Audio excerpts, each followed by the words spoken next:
Kotuku, or white heron, is dear to the hearts of many New Zealanders with its beautiful plumage and elegant silhouette.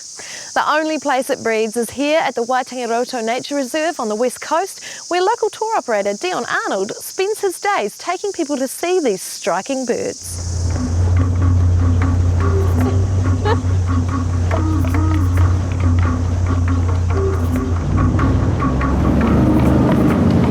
Typical west coast day today.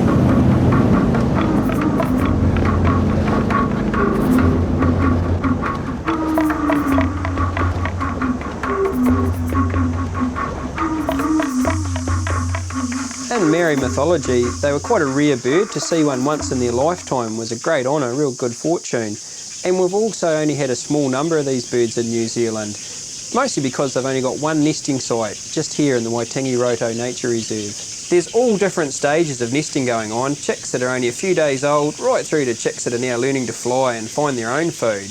The nesting season gets spread out because of the weather patterns coming through. In the early springtime we can have quite a few storms coming through up the west coast, and that'll spread the nesting out as some nests are unsuccessful the first time round, so birds will re-nest. So late in the season, this time of the year now, as we've got chicks starting to learn to fly, we've also got young chicks hatching every day still. You say that they only breed here. Do people see them around New Zealand? Yeah, the white heron will spread right over New Zealand in the winter months. So they're only in this nesting site through the spring and summer. It's about 6 months of the year.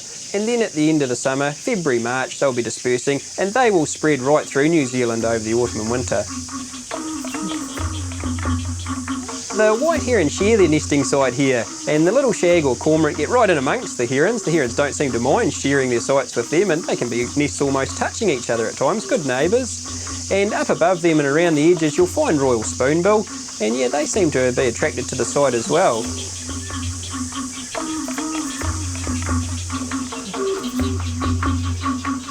Back in the 1940s, the birds were being hunted. They were taken for their feathers to supply demand for hats, and in the mid-1940s, 1944, only 4 nest sites were recorded in the nesting site itself here. From there, the numbers have slowly increased, and we're back up to an average of 40 nesting pair now. How does DOC work in with the local tour operator to protect the colony? They provide security, which is very important. It's an inaccessible area. They also do some very important monitoring work for us. So their annual report gives us a very good idea of how the colony is developing, what the population of the birds is like in particular years, and we can see trends from that. There are stoats around the area here, and we have traps set along our track and where we're running the boat down the river here, and we keep a regular check on those to keep the stoat numbers down. Stoats could potentially get into the nests here and take eggs or chicks from the nests. It's a unique site, it's an amazing place, a really special site. It's a privilege to work here and visit it every day. For many people, the closest they'll get to seeing a Kotuku is on a $2 coin. But if you're on the west coast and you have a chance to come and see these striking birds, then I'd highly recommend this once-in-a-lifetime opportunity.